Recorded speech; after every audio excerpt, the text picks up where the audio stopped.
Virginie, thank you very much. Well, we are starting with the shipping crisis in the Red Sea because Yemen's Houthi militant group has claimed responsibility for yet another attack on a container vessel.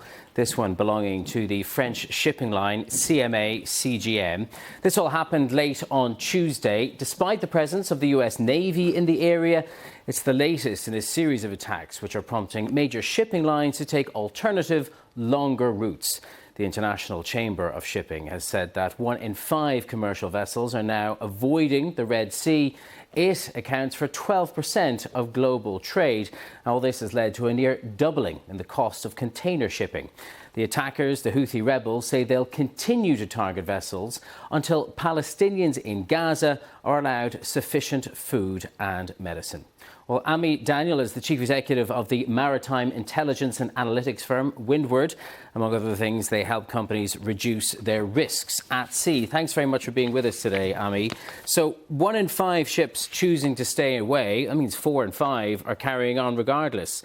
What is your best advice about what they should be doing at this time, or why are these ships, these 4 and 5, taking the risk? First of all, thanks for having me. These are complicated times, and it's affecting everybody in the world without connection to who they are or what they buy. In regards to advice, I think the first advice is to be in touch with the UK MTO, which is pretty standard. I think the US Navy and other navies are trying to escort vessels and create convoys. I think the best advice is make sure you're on it and communicate with your stakeholders, your customers, and your carriers, and assess the situation every day because it's evolving very, very fast.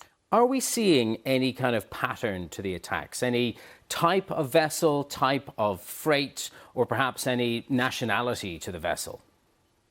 Yeah, it's a good question. The Houthis originally said we're going after Israeli connected vessels, then after vessels carrying stuff connected to Israel. We don't really see any specific connection in many of the attacks, in the Maersk attacks, in the CMA attacks. Not vessels that necessarily carry specific things. I would say, and after consulting with a lot of other people, is that they're looking to build their brand, and therefore they are going after the biggest brands, which is CMA and Maersk, probably Hapag. You can't see any Russian vessels getting hit or any Chinese vessels getting hit. So I would say Western carriers are under the highest risk, and that's what we've seen.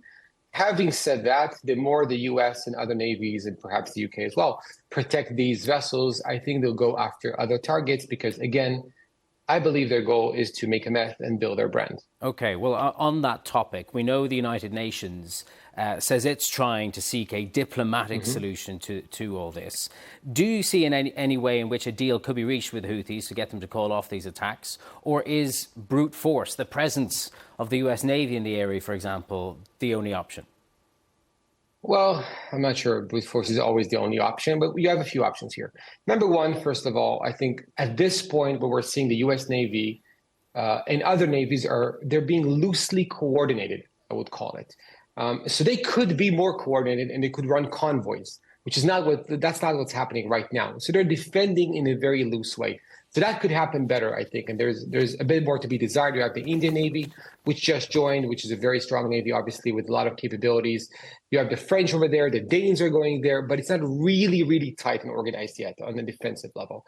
On the offensive level, the UK defense minister said they're considering their steps. You should ask them, not me. Diplomatic solution, well, it's always possible in this case, especially if you have a very developed imagination. What I would say is that my understanding is this could be the new normal. And these doubling of freight rates, perhaps even quadrupling of freight rates, encircling the Cape of Good Hope may as well be the situation in the coming 12 months.